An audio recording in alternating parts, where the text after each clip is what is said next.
नमस्कार, मैं अग्रिमा जादौन। आप देख रहे हैं प्राइम न्यूज़ 24। भारत आज अपना 74वां स्वतंत्रता दिवस मना रहा है। 74वें स्वतंत्रता दिवस के मौके पर प्रधानमंत्री नरेंद्र मोदी ने लाल किले की प्राचीर से देश को संबोधित किया। पीएम लाल किले से लगातार 7वीं बार तिरंगा ध्वज फहराने के बाद देशवासियों को संबोधित किया। पीएम मोदी 7वीं बार ध्वजारोहण करने वाले चौथे प्रधानमंत्री बन गए। पीएम ने लाल किले से कहा कि इतनी आपदा के बाद भी सीमा पर देश के सामर्थ्य को चुनौती देने की गंदी कोशिश हुई है। आइए जानते हैं लाल किले की प्राचीर से आज पीएम ने देशवासियों से क्या कहा।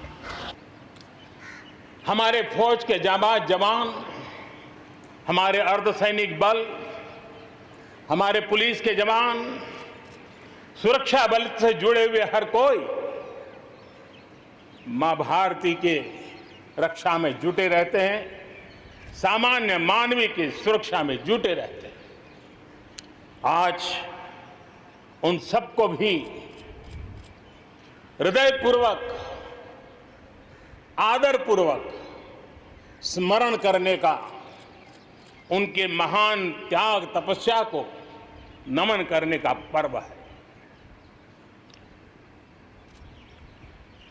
एक नाम और, श्री अरविंद घोष क्रांति दूत से लेकर आध्यात्म की यात्रा, आज उनके संकल्प, उनका जन्म जयंती है। हमें उनके संकल्पों को, हमारे संकल्पों को पूर्ण करने के उनकी तरफ से आशीर्वाद बने रहे। हम एक विशिष्ट परिस्थिति से गुजर रहे हैं। आज छोटे छोटे बालक मेरे सामने नजर नहीं आ रहे। भारत का उज्जवल भविष्य क्यों? कोरोना ने सबको रोका हुआ है। इस कोरोना के कालखंड में लक्षावधि कोरोना वॉरियर्स, चाहे डॉक्टर हो, नर्सिस हो, सफाई कर्मी हो, एम्बुलेंस चलाने वाले लोग हो, किस किस के नाम गिनाऊंगा। उन लोगों ने इतने लंबे समय तक जिस प्रकार से सेवा परमो धर्मः इस मंत्र को जी करके दिखाया है, पूर्ण समर्पण भाव से मां भारती के लालों की सेवा की है, ऐसे सभी कोरोना वॉरियर्स को भी मैं आज नमन करता हूं। इस कोरोना के कालखंड में अनेक हमारे भाई बहन इस कोरोना के संकट में प्रभावित हुए हैं। कई परिवार प्रभावित हुए हैं। कईयों ने अपनी जान भी गंवाई है। मैं ऐसे सभी परिवारों के प्रति अपनी संवेदनशीलता प्रकट करता हूं और इस कोरोना के खिलाफ मुझे विश्वास है 130 करोड़ देशवासियों की अदम्य इच्छा शक्ति, संकल्प शक्ति हमें उसमें भी विजय दिलाएगी और हम विजयी होके रहेंगे। मुझे विश्वास है कि पिछले दिनों भी हम एक प्रकार से अनेक संकटों से गुजर रहे। बाढ़ का प्रकोप, खास करके नॉर्थ ईस्ट, पूर्वी भारत, दक्षिण भारत, पश्चिमी भारत के कुछ इलाके, कहीं लैंडस्लाइड, अनेक दिक्कतों का सामना लोगों को करना पड़ा है। अनेक लोगों ने अपनी जान गंवाई है। मैं उन परिवारों के प्रति भी मेरी संवेदना व्यक्त करता हूं और राज्य सरकारों के साथ कंधे से कंधा मिलाकर के ऐसी संकट की घड़ी में हमेशा देश एक बनकर के, चाहे केंद्र सरकार हो, राज्य सरकार हो, हम मिलकर के तत्काल जितनी भी मदद पहुंचाने का प्रयास कर सकते हैं, सफलतापूर्वक कर रहे हैं। मेरे प्यारे देशवासियों, आजादी का पर्व हमारे लिए, ये स्वतंत्रता का पर्व आजादी के वीरों को याद कर करके नए संकल्पों की ऊर्जा का एक अवसर होता है। एक प्रकार से हमारे लिए ये नई प्रेरणा लेकर के आता है। नया उमंग, नया उत्साह लेकर के आता है। और इस बार तो हमारे लिए संकल्प करना बहुत आवश्यक भी है और बहुत शुभ अवसर भी है, क्योंकि अगला जब हम आजादी का पर्व मनाएंगे तब हम 75 वर्ष में प्रवेश करेंगे। ये अपने आप में एक बहुत बड़ा अवसर है और इसलिए आज आने वाले 2 साल के लिए बहुत बड़े संकल्प लेकर के हमें चलना है।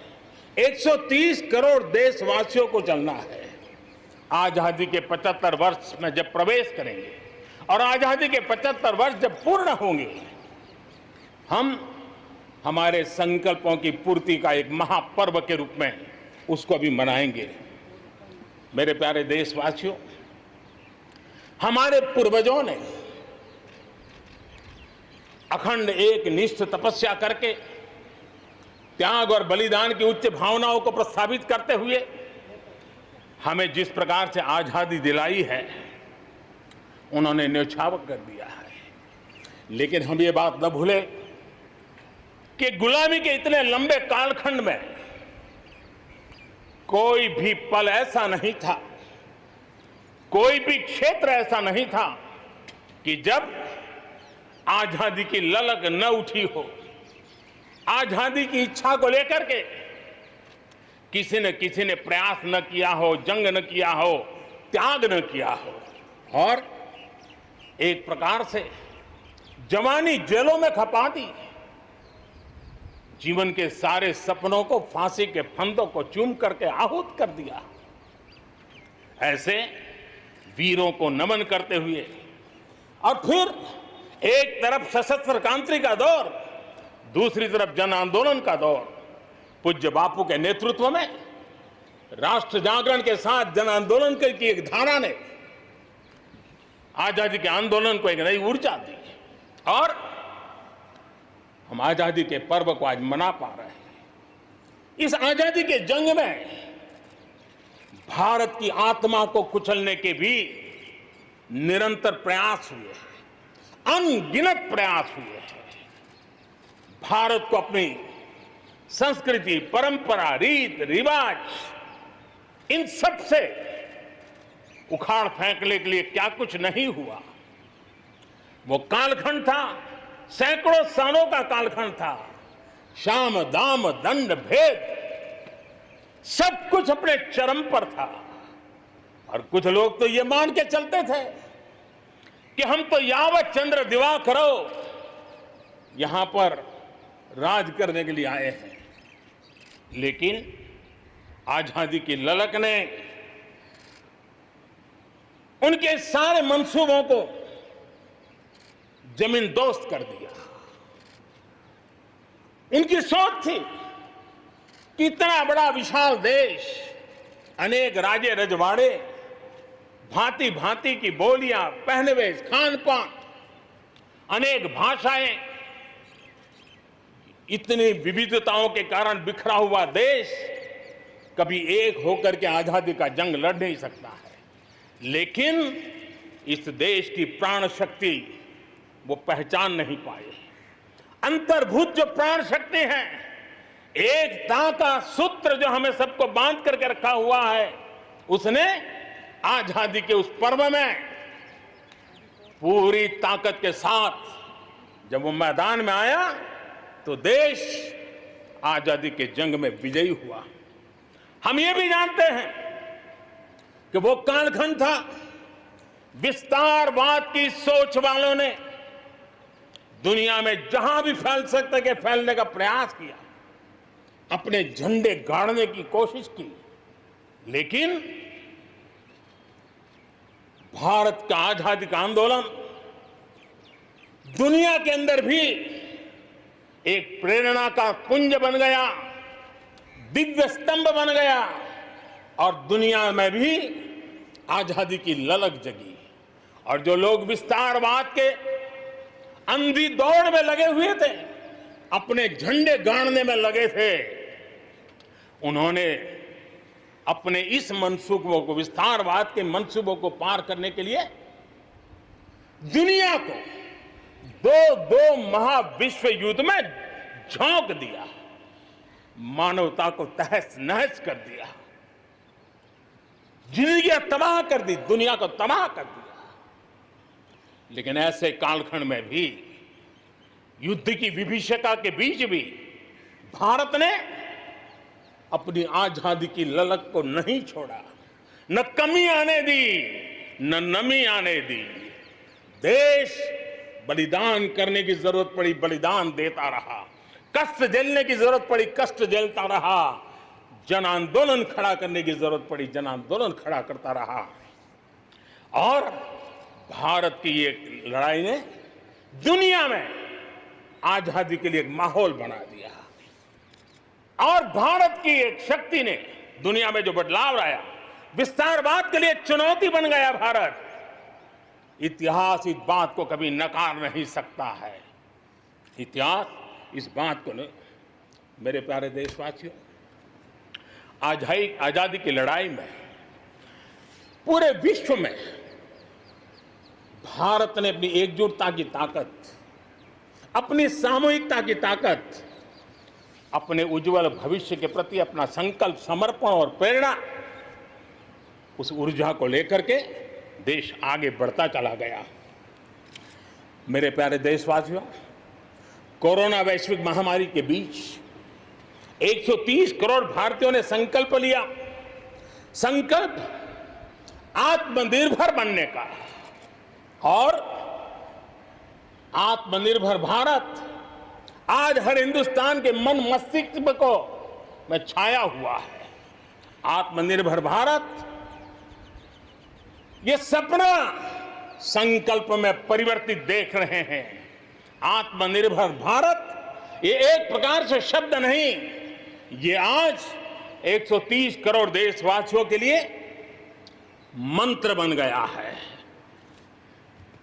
हम जानते हैं, जब मैं आत्मनिर्भर की बात करता हूं, हम में से जो भी 25-30 साल की उम्र से ऊपर होंगे, उन सब ने अपने परिवार में अपने माता पिता या अपने बुजुर्गों से सुना होगा कि भाई बेटे बेटी, अब 20 साल 21 साल के हो गए हो, अब अपने पैरों पे खड़े हो जाओ।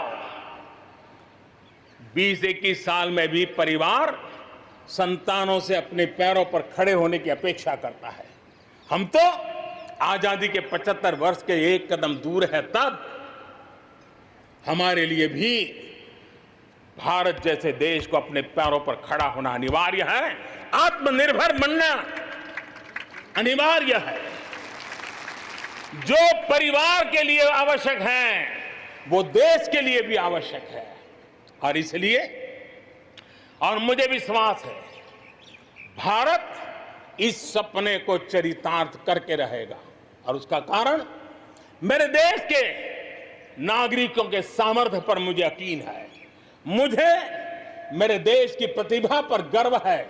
मुझे देश के युवाओं में, देश की मातृशक्ति में, हमारी महिलाओं में अप्रतिम सामर्थ्य जो है, उस पर मेरा भरोसा है। मेरा हिंदुस्तान की सोच, हिंदुस्तान का अप्रोच, इस पर विश्वास है। और इतिहास गवाह है कि भारत एक बार ठान लेता है तो भारत करके रहता है। और इसी के कारण जब हम आत्मनिर्भर की बात करते हैं तो दुनिया को भी उत्सुकता भी है, भारत से अपेक्षा भी है।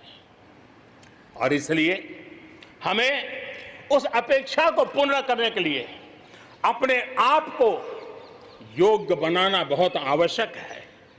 हमें अपने आप को तैयार करना बहुत आवश्यक है। भारत के चिंतन में, भारत जैसे विशाल देश, भारत युवा शक्ति से भरा हुआ देश, आत्मनिर्भर भारत की पहली शर्त होती है आत्मविश्वास से भरा हुआ भारत। उसकी यही नींव होती है और यही विकास को नई गति, नई ऊर्जा देने का सामर्थ्य रहती है। भारत विश्व एक परिवार के संस्कारों से पला बड़ा हुआ है। अगर वेद कहते थे वसुधैव कुटुंबकम, तो विनोबा जी कहते थे जय जगत। और इसलिए हमारे लिए विश्व एक परिवार है। और इसलिए आर्थिक विकास भी हो, लेकिन साथ साथ मानव और मानवता का भी केंद्र स्थान होना चाहिए, इसका महत्व होना चाहिए। उसी को लेकर के हम चलते हैं। आज दुनिया इंटरकनेक्टेड है, आज दुनिया इंटरडिपेंडेंट है। और इसलिए समय की मांग है कि विश्व अर्थव्यवस्था में भारत जैसे विशाल देश का योगदान बढ़ना चाहिए। विश्व कल्याण के लिए भी ये भारत का कर्तव्य है। और भारत को अपना योगदान बढ़ाना है तो भारत को स्वयं को सशक्त होना होगा, भारत को आत्मनिर्भर होना होगा। हमें जग कल्याण के लिए भी अपने आप को सामर्थ्यवान बनाना ही पड़ेगा। और जब हमारी जड़ें मजबूत होगी, हमारा अपना सामर्थ्य होगा, तो हम दुनिया का भी कल्याण करने की दिशा में कदम उठा सकते हैं। हमारे देश में अथाक प्राकृतिक संपदा है, क्या कुछ नहीं है। आज समय की मांग है कि हमारे इन प्राकृतिक संसाधनों में हम वैल्यू एडिशन करें, हम हमारे मानव संपदा में मूल्य वृद्धि करें, नई ऊंचाइयों पर ले जाएं। और हम देश में कब तक कच्चा माल विदेश भेजते रहेंगे, रॉ मटेरियल कब तक दुनिया में भेजते रहेंगे। और देखिए तो रॉ मटेरियल दुनिया में भेजना और फिनिश गुड को दुनिया से वापस लाना, ये खेल कब तक चलेगा। और इसलिए हमें आत्मनिर्भर बनना होगा। हमारी हर शक्ति पर वैश्विक आवश्यकताओं के अनुसार मूल्य वृद्धि करना है, ये हमारा दायित्व है। ये वैल्यू एडिशन करने की दिशा में हम आगे बढ़ना चाहते हैं। जब आप ऊर्जा के क्षेत्र में पावरफुल होते हैं तो जे देश अपना अंधेरा मिटाना चाहता है, भारत उसमें मदद कर सकता है। देश के जब हेल्थ सेक्टर का इंफ्रास्ट्रक्चर आत्मनिर्भर हो जाता है तो विश्व के अनेक देशों को टूरिज्म के रूप में, हेल्थ डेस्टिनेशन के रूप में भारत उनकी पसंदीदा बन सकता है। और इसलिए हमें आवश्यक है कि हम भारत में बने सामान की पूरी दुनिया में वाहवाही कैसी हो। और एक जमाना था हमारे देश में जो चीजें बनती थी, हमारे स्किल मैन पावर के द्वारा जो काम होता था, उसकी दुनिया में बहुत वाहवाही होती थी, इतिहास गवाह है। हमें जब आत्मनिर्भर की बात करते हैं तब सिर्फ इंपोर्ट कम करना इतना ही हमारी सोच नहीं है। जब आत्मनिर्भर की बात करते हैं तब हमारी ये जो कौशल्य है, हमारा जो ह्यूमन रिसोर्स का सामर्थ्य है, जब चीजें बाहर से आने लगती हैं तो उसका वो सामर्थ्य खत्म होता चला जाता है, पीढ़ी दर पीढ़ी वो नष्ट हो जाता है। हमें हमारे उस सामर्थ्य को बचाना भी है, बढ़ाना भी है, कौशल्य को बढ़ाना है, क्रिएटिविटी को बढ़ाना है और उसको लेकर के हमें आगे बढ़ना है। हमें स्किल डेवलपमेंट की दिशा में बल देना है। आत्मनिर्भर भारत के लिए, हमारे सामर्थ्य को बढ़ाने के लिए मेरे प्यारे देशवासियों, मैं जानता हूं जब मैं आत्मनिर्भर की बात करता हूं तब अनेक आशंकाएं प्रकट भी की जाती हैं। मैं इस बात को मानता हूं कि आत्मनिर्भर भारत के लिए लाखों चुनौतियां हैं और जब विश्व स्पर्धा के मोड़ में हो तब तो चुनौतियां बढ़ भी जाती हैं, लेकिन देश के सामने अगर लाखों चुनौतियां हैं तो देश के पास करोड़ों समाधान देने वाले शक्ति भी है, मेरे देशवासी भी हैं जो समाधान का सामर्थ्य देते हैं। अब देखिए कोरोना के संकट काल में हमने देखा कि बहुत सी चीजों के लिए हम कठिनाइयों में हैं, हमें दुनिया से लाना है, दुनिया दे नहीं पा रही थी। हमारे देश के नौजवानों ने, हमारे देश के उद्यमियों ने, हमारे देश के उद्योग जगत के लोगों ने बीड़ा उठा लिया जिस देश में N95 नहीं बनता था बनने लगे, पीपीई नहीं बनता था बनने लग गए, वेंटिलेटर नहीं बनता था बनने लग गए। देश की आवश्यकताओं की तो पूर्ति हुई, लेकिन दुनिया में एक्सपोर्ट करने की हमारी ताकत बन गई।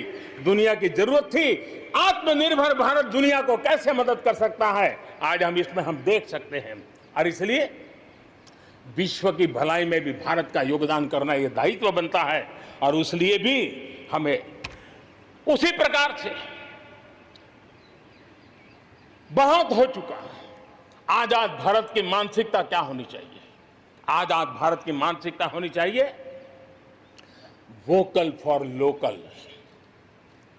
हमारे जो स्थानीय उत्पाद है उसका हमने गौरवगान करना चाहिए। हम अपनी चीजों का गौरवगान नहीं करेंगे तो उसको अच्छा बनने का अवसर भी नहीं मिलेगा, उसकी हिम्मत नहीं बढ़ेगी। आइए हम मिलकर के संकल्प लें, आजादी के 75 साल के पर्व की ओर जब कदम रख रहे हैं तब वोकल फॉर लोकल का जीवन मंत्र बन जाए और हम मिलकर के भारत की उस ताकत को हम बढ़ावा दे दें।